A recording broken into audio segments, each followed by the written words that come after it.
qui va finir premier à l'ouest? Warriors. Avant la semaine prochaine, hein. Avant la semaine prochaine. Ok, ici. Les Warriors. Ok. Est-ce que Joachim Noah va faire un double-double avant la prochaine émission? Ok. Et Le hater des franco-français. alors, qui va finir dernier à l'Est? Les Hawks. Ok, je dis les Cavs. Les Cavs. Okay. Avant la semaine pro. Avant la semaine prochaine. Bars like 25 pounds. My bars are like 25 pounds each. 25 pounds. My bars are like 25 pounds each. 25 pounds each. My bars are like 25 pounds each. 25 pounds each. My bars are like 25 pounds each. Protected the high spirit that I showed her. Like the power something that is trainable. So wait in line and let me take a photo. Yeah. Don't do it like that. Bars like 24, yeah. 25 pounds, yeah. My balls are like 25. 25 pounds each. My balls are like 25 pounds each. My balls are like 25 pounds each. Salut les boys! Salut bro! Salut tout le monde. Comment ça va? J'espère que vous avez passé une bonne semaine. Ça fait longtemps qu'on ne s'est pas... Oui. Ça fait quoi, 2 semaines? 2 semaines maintenant. 2 semaines de grosse occupation. Toujours avec moi, Antoine et Tom. Comment que ça les guys? Bah ça va, et Ouais. toi? Bon, écoute, Nouvelle coupe pour une nouvelle vie. c'est ouais. ça. C'est ça. beau. Il est beau avec son handbell. Ouais. Très très beau. On fait les choses, on fait les choses. Très tendance. Bon, cette semaine, on va faire un petit point, comme d'habitude, hein, sur les news. Ensuite, on aura une nouvelle chronique, Ouais. pour pas changer. Tout à fait. La chronique d'Antoine, avec La troisième. le portrait. Le C'est portrait. ça, c'est un portrait d'un autre joueur, un autre joueur très connu. Et ensuite, on va faire un point sur quoi? Sur les blessés, Sur les blessés, et puis sur les rookies, on avait sur envie les d'en parler. rookies, un petit Ça rookie fait ladder, longtemps, ça fait longtemps, un rookie ranking, et puis un petit point voilà, sur le classement pif d'or ou plomb d'or. Plomb cette d'or cette fois-ci. semaine. Ouais. Ouais. On va essayer de changer. Bon allez, c'est parti, on commence direct avec les news. Que s'est-il passé cette semaine, mes chers amis, enfin ces 2 dernières semaines? Pas mal de choses, hein. Ouais. Pas mal de choses, ça On tombe commence bien. par quoi? On va commencer par le trade Hill contre Delavedova. Ouais. Qui en fait est tombé comme ça, un peu comme un cheveu sur la soupe, j'ai envie Ouais. de dire. Hein. On s'y On s'y attendait pas. attendait c'est ça. pas du tout. Ouais. On savait que Cleveland avait quand même pour but de dégraisser un maximum son effectif en vue de son projet de reconstruction. Là maintenant c'est assez clair. Et de c'est clair. tanking, hein, parce que Ouais. là, Ouais, là, ils ont sorti les grosses chenilles là, pour bien Ouais, tasser. ouais. Là, C'est objectif Zion. ouais, c'est un peu ça. Et il y a de la concurrence à l'Est, donc il faut Putain, à l'Est, ouais, enlever ces joueurs. Ils vont finir peut-être à 3 sur le terrain, on sait pas. Mais... donc ouais, Delavedova qui retourne à Cleveland, donc là où il avait gagné un titre. hein, Ouais, on il rappelle. était apprécié en plus de Ouais, ça, c'est c'est pas mal. apprécié, C'est vrai. voilà. Il est en compagnie de John Henson qui est blessé là, Oui, Ouais. assez longuement, donc voilà, il va être là sans être là quoi. Et deux pics de draft, donc un premier tour 2020 et un deuxième tour 2021, ouais. si on ne dit pas de bêtises. C'est ça. Milwaukee qui se débarrasse du gros contrat d'Henson au passage. Voilà. hein, parce Et- que ouais, il est voilà. lourd, Henson. hein. Et ça c'est vraiment aussi un bon coup réalisé par les Bucks parce que en termes de salary cap là ils s'enlèvent une grosse épine du C'est pied clair. pour l'année prochaine en vue d'une free agency là qui s'annonce mais Dingue, ouais. complètement mais Sans ahurissante. Ouais. Donc il se positionne aussi sur le marché pour attirer éventuellement un gros free agent à mettre aux côtés de Giannis quoi. Ouais, exactement. Puis Hill peut apporter tout de suite à l'effectif pour aller Ouais. en playoff, un joueur d'expérience. Quoi. Ouais, C'est pas c'est mal. ça. Ouais. Après, on sait que George Hill, en playoff, bon, on lui a pas mal craché dessus aussi parce que il n'était pas forcément très fun. Mais bon, ça, Un peu craquette par moment. Ouais, c'est ça. c'est- genre Kyle Lowry. Quoi. Voilà. À voir. à voir. Ok, Et- les autres news. Et ben c'est Korver. Korver Ouais. qui a été tradé aussi du coup des Cavs Ouais. pour aller rejoindre Utah. Donc c'est Alec Burks qui. C'est ça, hein? Ouais, c'est ça. Ouais. Alec Burks. Ouais, Alec Burks. Qui fait le chemin inverse. Bon, pour Cleveland, Alec Burks c'est plus jeune, rien de sans sas. Ouais. Mais par contre, Korver pour Utah, ça peut être pas mal. Pareil, le joueur sniper quoi. Bon, Utah est pas encore sur les spots playoffables. Ouais, Mais l'idée, c'est ça, un peu derrière. compliqué, ouais. Mais on a vu en plus, c'était assez intéressant parce que il finit les matchs quoi, Korver. Ouais. Déjà à Utah. Déjà, ouais. Donc dans la tête de Quinn Snyder, c'était un peu se dire aussi, j'ai besoin d'un mec, un vétéran là sur la fin, qui est capable de me mettre des 3, ça se trouve dans les matchs serrés ou quoi, et de serrer la vis. Quoi. Là où Joe Ingles, en plus, c'est moyen, quand même, il a fait un très bon début de saison, mais sur les 3-4 premiers, et après, il peut dévisser, quoi. Et du coup, il descend en dessous des 30 minutes, en termes fantasy, ça a son importance, Joe Ingles. Et du coup, des stats qui commencent à baisser aussi. Moins de shoot pris, du coup, parce que Korver en bouffe à 3 points, c'est les mêmes systèmes, quoi. Et du coup, pour prendre cette logique-là en termes fantasy, on parlait donc de Georgie à Milwaukee qui part. Ça libère complètement Colin Sexton au passage. Oui, à Cleveland. Donc là, il a les portes grandes ouvertes en temps de jeu, en minutes, en shoot. On va lui donner tous les shoots qu'il veut, je pense. Donc c'est plutôt pas mal s'il est encore libre sur le marché de peut-être tenter un coup. De prendre attention au field goal pour Footage qui peut prendre un coup sur certains matchs.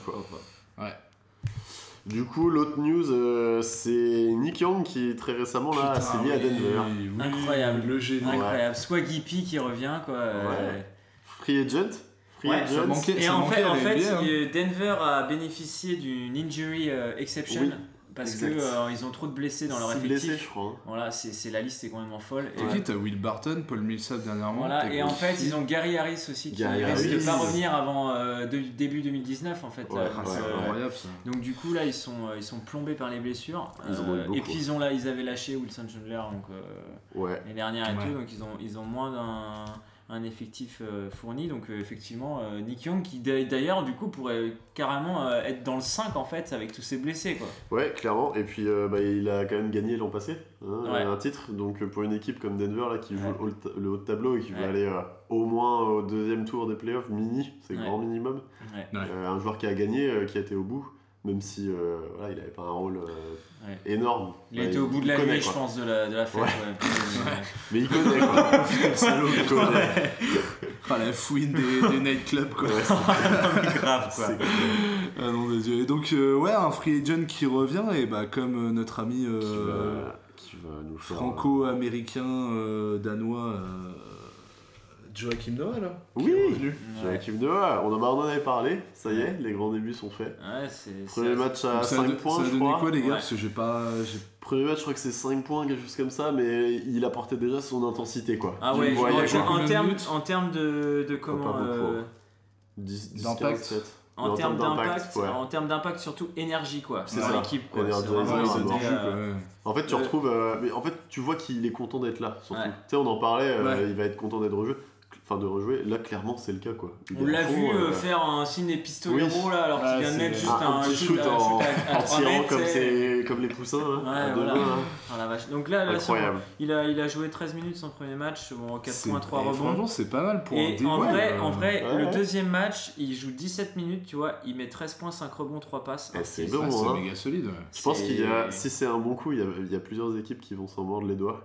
Je pense à des Boston notamment, parce que je les suis, mais un vrai 5 comme ça en défense, c'est énorme quoi. Surtout à Boston où il s'intégrerait parfaitement dans la mentalité vraiment grit and grind, de guerrier. Memphis aussi hein, Memphis c'est encore mieux je pense parce que c'est plus petit marché et je pense que du coup il a pas rien à perdre en fait. Il va se lâcher. C'est vrai que c'est dommage que Boston, comme tu dis, Boston aurait eu besoin de ça et puis de voir Joakim dans une équipe potentiellement championne NBA, enfin contender. Du coup, les Grizzlies là, ils commencent, quand tu analyses un peu leur effectif, ils ont vraiment, je trouve, un bel équilibre entre les joueurs d'expérience et les jeunes joueurs. On va en parler tout à l'heure, Jaren Jackson Jr. Donc à l'intérieur, ils ont donc Gasol et Noah, donc qui sont des vétérans, mais ils ont des jeunes pousses comme on peut même Jamichael Green, il est quand même pas très vieux non plus, tu vois. Et il est bien revenu de sa blessure à la mâchoire. Et donc Jaren Jackson Jr. qui a de la dynamite dans les jambes aussi. Donc les 4 là à l'intérieur, franchement, tout le match tu te coltines un mec trop chiant à jouer quoi. Clairement. À part Gasol, c'est pas un énorme défenseur et tout, mais bon, le mec il va au large, il te met des 3 points sur la figure. Il est intelligent, c'est relou à défendre pour les grands quoi. Ouais, c'est ça. Et après il sort, t'as Noah, le mec il te crie dans les oreilles tout le match, il te colle au short, c'est horrible. Ouais, l'intérieur ça va être dur. Franchement. Et puis quand à la main, t'as Mike Conley. Et t'as Mike Conley à la main, le mec, C'est pas le dernier peintre en défense non plus. Non, tu laisses tomber tes clés, elles sont à peine tombées, qu'il les a déjà ramassées avec sa main. C'est ouf, hein. Excellent. Ok, est-ce qu'il y a d'autres news? Oui, une petite date, on aurait dû faire la semaine dernière si on avait fait une émission, c'est Fred Hoiberg. Exact. Viré. Voilà. Chez les Bulls.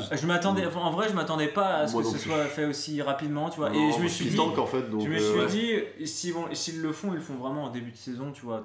C'est toujours un peu bizarre de voir des coachs partir en début, milieu de saison comme ça. Surtout quand ils jouent plus rien. Après, apparemment, c'était vraiment un problème de. Tu vois, c'était même pas les résultats en fait, parce que je pense que de toute façon, ils savent très bien que cette année, ils vont aller toper un top 5 draft. C'était quoi? C'était la gestion d'équipe en fait, c'est même la relation avec ces joueurs, c'est-à-dire qu'il a aucune autorité. Il y a des joueurs des Lavine, des machins. Ils sortent, ils lui disent je sais pas quoi d'ailleurs, mais bon c'est un peu trash, mais il y va et il rétorque rien quoi. Ou alors il lui demande d'annoncer un système et il lui dit fuck quoi. Il a zéro balls quoi. Il est là sur le bord du terrain, vas-y fais la une, le mec il va annoncer la 3 quoi. Il s'en fout complètement en fait, donc c'était plus gérable quoi. Voilà pour le. Ça faisait combien de temps qu'il était? C'était 3 ans, 4 ans qu'il était ça fait 3. C'était 3 ou 4 saisons, 3 ou 4 saisons. Parce qu'il avait déjà été bien décrié. Ouais, il finit avec bilan à 42% de win, quelque chose comme ça avec les Bulls. Bon, Fred Hoiberg, en fait c'est surtout même pour lui, après c'est inquiétant parce que vu l'autorité qu'il a eue, est-ce qu'une autre équipe va vouloir lui faire confiance? C'est pas sûr. Les Suns toujours avec bon coup. C'est catastrophique. Et du coup là, juste pour finir sur ce sujet-là, rapidement, donc il a été remplacé par Jim Boylan. Oui. Et alors, intérim, vu que ça va très bien aux Bulls, les joueurs devaient avoir entraînement, ils ont décidé de faire une réunion pour discuter parce que Boylan aurait eu des méthodes trop dures à l'entraînement et qui ont même été dénoncées par le syndicat. Oui, apparemment il leur fait faire balle de suicide alors que c'est pleine saison, donc c'est des trucs, nous déjà des suicides quand on en faisait ça nous faisait chier, et là c'est des suicides en mode NBA donc c'est des athlètes de ouf, ça dure longtemps quoi. Ouais, et puis c'est le meilleur moyen pour se péter aussi en premier de la saison, pour se fatiguer et tout. Donc là, clairement, ça se passe pas très bien. Quoi. Ok, c'est un peu tendu. C'est en gros, ce qui aurait été rapporté, c'est que c'était un entraînement en mode Thibodeau, mais en plus hardcore. Sympa. Donc voilà, ça vous place le truc. Quoi. Le niveau. Si vous savez pas ce que c'est un suicide, je vous invite à aller voir le film Coach Carter. Ouais, exactement. Voilà, un peu sur une news. Je vais regarder ce petit film très prochainement. En parlant de petits films, on va se faire c'est l'heure de la chronique. Le portrait d'Antoine. J'espère le troisième. J'espère qu'on va kiffer, mais j'ai pas de grand doute là-dessus. J'attends vos réactions. Allez, c'est parti. On regarde ça de suite. On se retrouve juste après.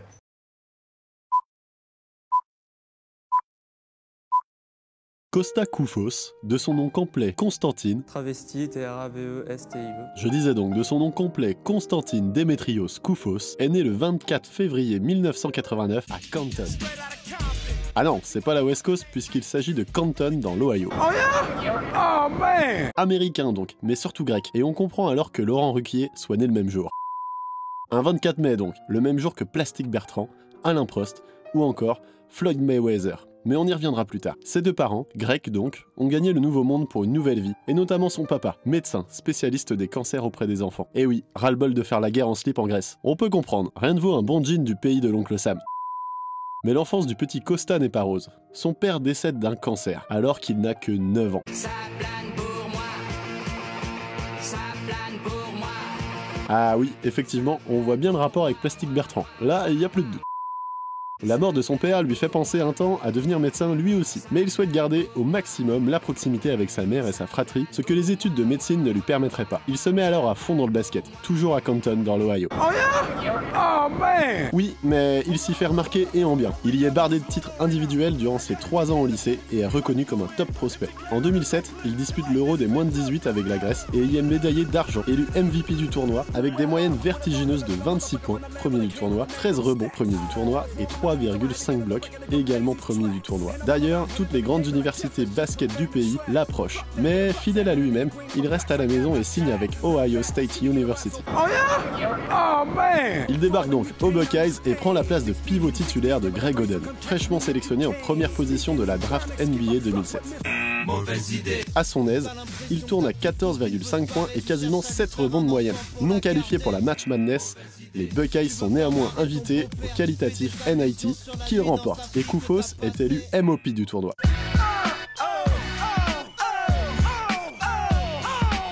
Ah oui, enfin, loin du rap, ça veut dire Most Outstanding Player, le MVP quoi. Synonyme SYNONYMES. Et donc, il décide de se présenter à la draft de 2008, après une seule année à la fac. Risqué? Pas vraiment, car dès cette annonce, un club européen, et pas des moindres, l'Olympiakos, lui fait une offre de 5 millions d'euros net d'impôts sur 3 ans. Et bah, Costa, en pleine crise financière grecque, et ouais, on est en 2008, il s'en balèque le mec, il refuse. Fuck the crise. La NBA, c'est son objectif. Il est finalement retenu en 23e position par les Cleveland Cavaliers. Oh yeah? Oh man! Non, je déconne, ce sont les Utah Jazz qu'il sélectionne. Des débuts NBA difficiles. Il est baladé entre l'équipe première du Jazz et la D-League. Parenthèse internationale en 2009, il effectue l'Euro senior avec la Grèce et est médaillé de bronze. Mais il s'y contente d'un rôle de 3e intérieur, ne jouant même pas de la finale. Trépassé, TREPA, SSER. Été 2010, il est tradé avec des pics de draft aux Wolves contre Al Jefferson. C'est pas fameux, avec un rôle loin du 5 majeur et de la rotation. Il est du coup retradé en 2011 dans le cadre du transfert de Carmelo Anthony et rejoint donc les Denver Nuggets pour la fin de la saison. Puis il y signe un contrat de 2 ans. Là, il obtient son rôle dans l'effectif. Titulaire indiscutable, 81 matchs joués en 2012-2013 pour 81 titularisations. Et jouant en moyenne 20 minutes par match pour 7 points 6 rebonds sur la période. Puis, direction Memphis, dans un rôle de backup 2 ans avant que Sacramento ne le signe pour 4 ans et 33 millions de dollars. Fuck the crise. Et oui, la NBA, on gagne vite de la thune, même si on est loin d'être flashy. Et il profite bien de sa money dans les voitures de luxe et de course, l'une de ses plus grandes passions, et on comprend mieux son rapport avec Alain Prost, lui aussi né un 24 février. Depuis 2015 aux Kings, il s'est vu passer de titulaire avec ses 20 minutes de temps de jeu aux côtés de DeMarcus à joueur de rotation avec la promotion de College-Time. Décidément, un début de carrière prometteur, des qualités indéniables mais pas le succès escompté. Trépassé, TREPA, SSER. Ah, la NBA s'armait l'idée en place comme une bonne droite à la Mayweather, son pote d'anniversaire. Mais enfin, de Constantine, on retiendra un joueur de devoir, un pivot à l'ancienne, solide, 2m13, 120 kg le bonhomme, tireur expert sur la ligne des lancers, prêt à se mettre au service des autres, à jouer des coudes dans la pâture, à claquer de bons vieux tomards et à faire le sale boulot sans broncher. Pas pour rien qu'il est dans la ligue depuis 10 ans sans interruption. Mais on retiendra aussi cette part de schizophrénie en lui. Oui, là, il est bien en train de se parler tout seul sur le banc. Enfin bref, en fin de contrat en cette saison 2018-2019 avec les Kings, on verra bien où l'ami Costas signe. Mais vu les gros noms de la Free Agency 2019, au niveau du montant, ça risque d'être à nouveau la crise pour notre ami Zorba. Fuck the crise, sympa pour Guetta. Estás de pré, mas não sabes porque é. Pensas que é da mulher que comes sentado em pé.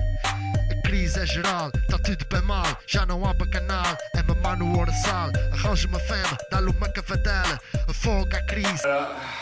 Incroyable. Bon, vous avez bien aimé? Ouais, génial. Une pépite encore quoi. Ouais, passion Motus quand même. Bah, passion Motus, ça va. Ah ouais. Si vous avez rien à faire le matin. Trépassé. Ça y est, Trépassé. Au moins on va savoir les pires. Non. Ok, bon bah merci pour ce portrait encore une fois. Très très bon, et puis bah, on va passer du côté des blessés. Les blessés, les mauvaises nouvelles. Allez, c'est parti, on passe aux blessés. Les blessés, quelques gros noms quand même qui sont blessés en ce moment.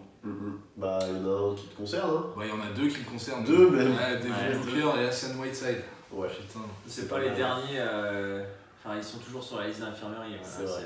Chaque année, surtout à Hassan Whiteside, je trouve. Ouais, Booker, il est un peu fragile. J'ai l'impression. Ouais, tristesse quoi. Ouais, c'est un peu dommage. Les joueurs en mousse quoi. Ils en ont pour combien de temps? Comme leur GM. J'ai même pas regardé.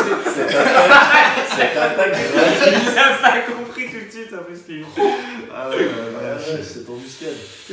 Ah ouais, c'est duo. Ouais, bah non, mais ouais, je sais pas jusqu'à quand ouais. En fait, il me semblait qu'Hassan Whiteside, il a été comme ça. Game time. Bah c'est un peu ça quand même. Et du coup, bah ouais, je sais pas trop. Je sais que Devin Booker c'est pareil. En fait, il était blessé. Après, il a rejoué. Et puis là, c'est vraiment injured. Mais là, il est en parce c'est pour raison personnelle en fait qu'il est pas là. Ah ouais, il a mal au cul comme Dwight Howard. Il est peut-être allé le voir. Pas de mauvaise blague, on dérape pas. Trépassé, t'es. Génial. Non, mais du coup, il devrait revenir mercredi, je crois. Ouais, ok. Ouais, voilà. Ah, bah c'est cool. Donc voilà. Le mec est bien au courant de sa team. Le mec est trop au courant de sa team. C'est Jordan qui la gère en ce moment. C'est incroyable. Je suis pas trop renseigné ces dernières semaines. Ouais, non, mais. Pour raison personnelle. C'est pas comme ça qu'on gagne des rings. Des chicken rings.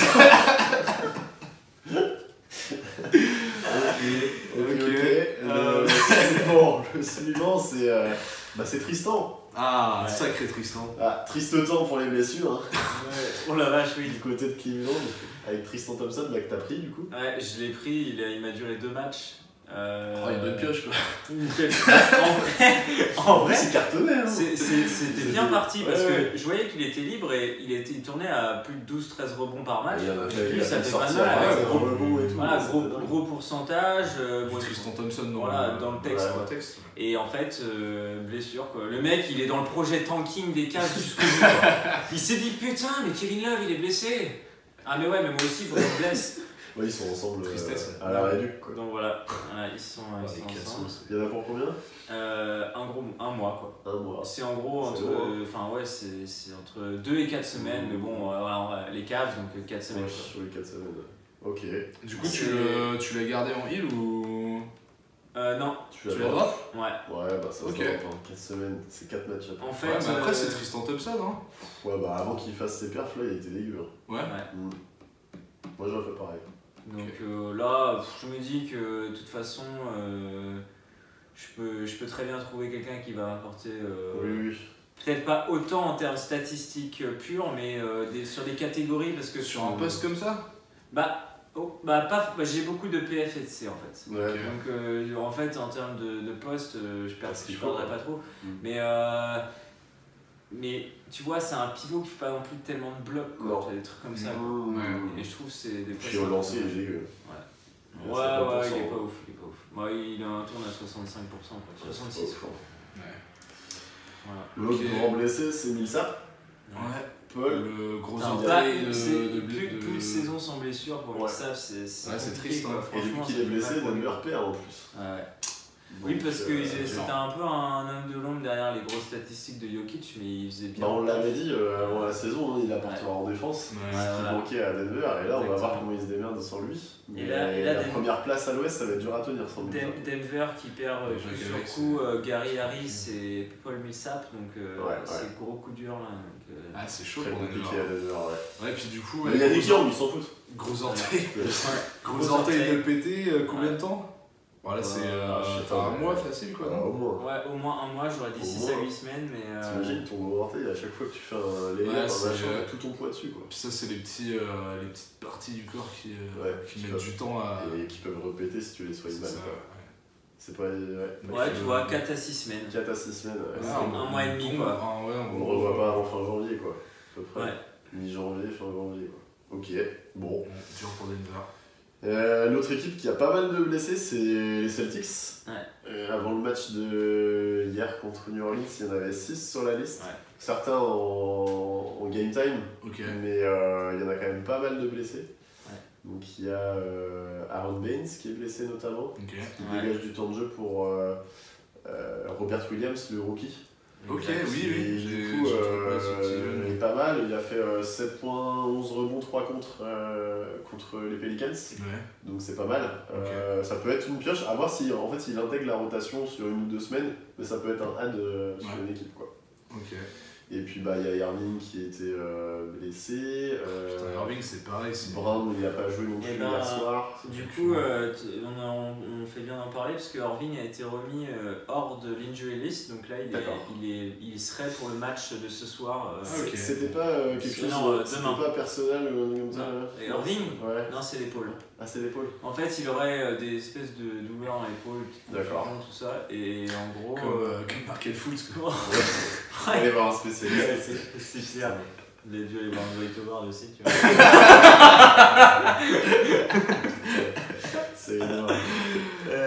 Voilà quoi. Ok, et puis puis, sinon, on voulait parler des retours. Ouais. Il y a quelques retours. Mark Allen. Alors, qui est effectif, Mark Allen et Portis, du coup, aux Bulls. Ouais. Donc, ça peut faire du bien en vrai. C'est pas mal, ouais. Qui récupère aussi Chris Dunn, là. Donc, oui, en fait, exact. Là, ils ont tout un autre joueur qui réintègre l'effectif et c'est plutôt pas mal. Même si effectivement le projet c'est pareil. La question c'est comment tu réintègres Mark Allen dans un projet comme ça quoi.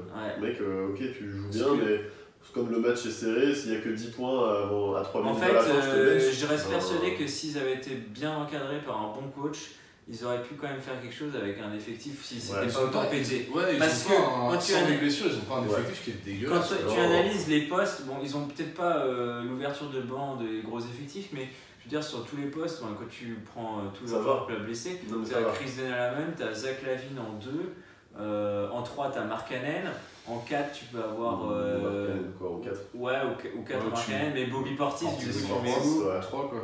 Moi je l'aurais plus mis en 4 mais... Et en fait, à l'intérieur, après, ils ont Wendell Carter Jr. Et tu peux mettre Robin Lopez en doublure, quoi. Franchement, c'est pas dégueulasse. C'est pas dégueu. Ils auraient pu faire 9-11 à l'est. Voilà, exactement. Genre sortie de playoff. Là, s'ils font 14, ça m'étonnerait pas. Voilà. À voir, quoi. Okay. Après, en termes statistiques, Mark Allen, il apportera sûrement encore, quoi.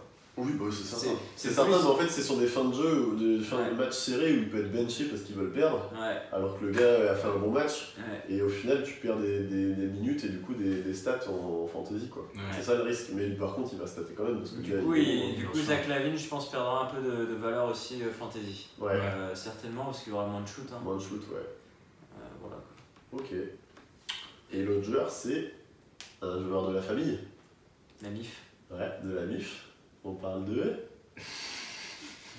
The Cousins de Marcus. Bien sûr. Oh là là, c'est compliqué. Bon. Tout est dans le même ça réduit la taille de son cerveau. Allez vous faire foutre. Demarcus, qui s'approche du retour. Et oui, parce qu'il intègre l'effectif de... C'est quoi San José, je sais pas quoi. Angélique quoi. Angélique. Et alors donc là, il s'entraîne maintenant sur du 5 contre 5. Donc là, vraiment, ça commence à être quelque chose d'intéressant. Il y a du contact, ça commence. En attendant, du coup, ce qu'il a déjà fait, donc des entraînements full contact, comme ils disent là, donc ça veut dire qu'en gros, c'est proche du retour. Et finalement, il respecterait le timing qui avait été annoncé, qui était... après les matchs de Noël, limite, début janvier, quoi. C'est cool, hein, c'est bien. Puis je sais pas, moi personnellement, j'ai vraiment hâte de le voir jouer. Ouais, clairement. Voir ce que ça donne, déjà comment il revient. Et puis dans l'effectif des Warriors. Parce qu'une blessure comme ça. Alors ils ont perdu Damian Jones, là, les Warriors, pour une blessure au pectoral. En fait, ça a son importance dans le sens où, dans la rotation des Warriors, du coup ça change et ça décale un peu. Parce qu'on aurait pu imaginer, tu vois, même un DeMarcus en sortie de banc, tu vois. Là pour le coup, c'est un 5 qui se blesse. Donc du coup, à voir. Il jouera pas les back-to-back, je pense, au début. Voilà, je pense pas. Et puis surtout que les Warriors n'ont tellement pas intérêt à le rusher. L'idée, c'est qu'il soit en forme pour les bien sûr. Exactement. Et pour se barrer l'année prochaine. Exactement. C'est possible ça. Prendre sa vague. Aller dans les nightclubs comme Swaggy P à son époque. Ok, on va partir sur un petit point classement, pif d'or, point rookie, oh là là. N'oubliez pas le cerveau. Point rookie, ce sera la semaine prochaine. Impeccable. Salut. Le classement. Commençons par le classement. On fera le point d'or juste après. Le classement FLT. Fantasy League de Tug, qu'est-ce que ça donne? Donc en tête, moi-même. Ça fait plaisir. Ça fait plaisir de se dire. Donc 7 victoires, 1 défaite pour l'instant, je suis à 7-1. Par contre... il va pouvoir enlever sa casquette. Derrière, j'ai pas de man bun. Du coup, derrière... La meute des loups est lancée puisque du coup Steve-O et Rosenwolf qui sont à une victoire derrière moi, et pareil Damien aussi, les Cleveland qui sont aussi à une victoire. Et sachant que cette semaine je joue le deuxième, donc voilà, encore un gros match. Ouais, gros match. Ensuite il y a donc toi, nous, les Tuxet qui sont à 2 victoires derrière, donc au final il suffit d'une mauvaise série en fait pour inverser les trucs. Ouais, c'est assez serré. Et après, ça se détache un petit peu. Toi, Willou, t'es en 5ème position dans le ventre mou là. À l'équilibre. Voilà. À l'équilibre. C'est atroce. À l'équilibre dans le ventre mou. Je déteste. Oh merci. Voilà quoi, c'est vraiment le truc trop dégradant. Et donc voilà quoi. Et après, donc forcément, dernier, on retrouve donc Jordan Malin. Bilan inversé à toi. Voilà. Mais il a quand même une victoire. Il a une victoire. C'était une victoire contre Kylian, je crois. Ouais. On salue. Salut Kylian. Un petit like, ça fera plaisir. Kylian qui est du coup 8ème. À 2 et 6. 10ème. Non, 8ème. Ah oui, Kylian Kylian est 8ème, ouais. 2 et 6. Il a perdu pas mal de matchs en 5-4 à chaque fois, ça se joue à rien. Moi c'est pareil, j'ai eu les 2 dernières semaines là, j'ai eu chaud au cul. C'est clair. Donc voilà, et puis après. Ça commence à se détacher entre la 6 et la. Ouais, à partir de la 6, c'est quand même un peu plus compliqué quoi. 4 d'écart avec le premier. 4, ça commence à être beaucoup parce que c'est la dernière semaine avant les phases retour déjà. La semaine prochaine. Cette semaine. Ouais, c'est la dernière, mais je sais qu'après. On est week 9 là. Ouais, on est. Je crois que c'est ça, ouais. C'est 8 ou 9 ? C'est cette semaine ou la semaine prochaine ? Donc là on est sur la week 9. Ouais, donc c'est ça. Donc après, on attaque les phases retour. Ouais. Donc on va s'affronter. Ouais. Pour Noël. C'est ça, pour Noël. Donc il reste encore deux donc cette semaine-là, plus la semaine prochaine avant les phases retour. Ça, on va aller. Ah non, nous on joue entre Noël et le Nouvel An. Ça doit être ça, ouais. Ça doit être ça. Du coup, il reste encore 10 jours là avant la phase 10 jours, et en sachant qu'on a quelques matchs où on réattaque un début de phase aller avant les playoffs. Parce que du coup, on a 21 ou 22 journées. Ouais. Donc on a 2 journées en plus où on réattaque des phases classiques. Ouais. C'est ça, et donc moi je joue Jordan Melin la semaine de Noël. Donc plaisir quoi. Ah ouais, finesse. J'espère qu'il va pas être genre au taquet de son téléphone quoi. Ah la vache, ouais. Le dindon de la farce. Oh oui. Hein ? Même si on a passé Thanksgiving. Ouais. Bon bah voilà. Ok, voilà. Ok. Le plomb d'or. Ouais, alors je vais juste faire un petit heads up comme à Tom pour la semaine passée, le pif d'or. On a eu un problème de montage en fait, donc Willou a pas pu expliquer son talent. Ça va se mettre ici là. Tac, voilà. Big up. Bravo encore. Bravo. Merci bien. Je suis bien content d'ajouter ça au palmarès de cette saison. Attends, c'est pas fini. Et donc, cette semaine, pas de pif d'or, mais un plomb d'or. Le joueur dégueulasse. Bah. Dégueulasse, bon. Mais qui déçoit par rapport à. Qui déçoit, surtout ça. Et qui peut te mettre un match-up dedans. Et il s'agit, bien sûr, de notre ami canadien, enfin qui joue au Canada. Kyle Lowry. Ouais. La vache. Tout est dans son prénom, c'est Low. C'est bien Low. Et on a bien ri. Ouais, on a bien ri. Donc, je vous fais un petit point sur ces 5 derniers matchs. Donc, dernier match, 0 points, 5 rebonds, 7 passes. 0 points à 0 sur 5 dans un match serré. Et on le disait en off, tu le disais, 5 tirs déjà, c'est pas beaucoup pour Kyle Lowry. Voilà. Donc, grosse déception. Ouais, match d'avant, 3 points. Match d'avant, 7 points. Match d'avant, 5 points. Match d'avant, absent. Donc, voilà. C'est compliqué, hein. C'est une phase très compliquée là, qui traverse. Je sais que l'année dernière, c'était un peu pareil, parce que je l'avais lâché, et j'avais mal fait de le lâcher, parce qu'en fait, il avait refait des stats après. Donc, j'espère que c'est juste une mauvaise passe, quoi. Ouais, il continue à assurer à la passe quand même. Ouais, il tourne toujours autour de 10 quoi, donc heureusement qu'il y a ça. Et est-ce que c'est que des tirs alors, tirs tentés ou il shoot que à 3 points. Il shoot que à 3 points, c'est incompréhensible. Okay. Il va pas du tout driver pour bloquer la faute. C'est bon en plus en drive. Bah ouais, et là en fait il reste en périmètre et en fait il fait que de bombarder. Ouais. C'est un peu incompréhensible. Bon, après, tu me diras, les Raptors gagnent quand même pas mal de matchs, mais bon, là tu vois, ils en ont perdu 2 de suite. 2 de suite, un de 1 point et l'autre de 6 points. Donc respectivement contre Brooklyn, qui est quand même prenable, je pense, pour les Raptors. Surtout pour les Raptors, quoi. Après, dans un match plus compliqué contre les Bucks, l'année dernière, on peut imaginer qu'avec un Lowry un peu en forme, ça passe quoi. Après, je pensais à ça, je me dis, il vaut mieux pour les Raptors qu'ils soient dans une mauvaise passe ici, maintenant, plutôt qu'en avril. Mais durant les playoffs, quoi. C'est clair. Ah bah ça, après, de toute façon, c'est l'histoire de Kyle Lowry, hein. Faut qu'il assure en playoffs, c'est toujours le problème. Et du coup, est-ce que tu serais prêt à le trader pour garder ta première place? Est-ce que c'est un moment pour le trader, tu crois? Bah, je sais pas, parce qu'il me faudrait vraiment une belle contre-offre. Ouais, c'est ça. Disons que je vais pas le trader contre le Williams, quoi. Ou contre Avery Bradley. Ou Jeremy Lin. Ou Jeremy Lin. Oui, Matt Fournier. Oh. Par contre, contre Vucevic, ouais, à la limite. Ou Kawhi Leonard. Bien sûr. N'importe quoi. Bon, bah, je crois que c'est sur ces belles paroles. Ouais. Ces belles propositions de trade. D'or que. Ah ouais, 2 semaines de suite, là, c'est. Montagne russe. Ouais, c'est ça. Pour un polonaise, voilà. Exactement. Ok, parfait. Bon, moi, je crois qu'on va terminer là-dessus.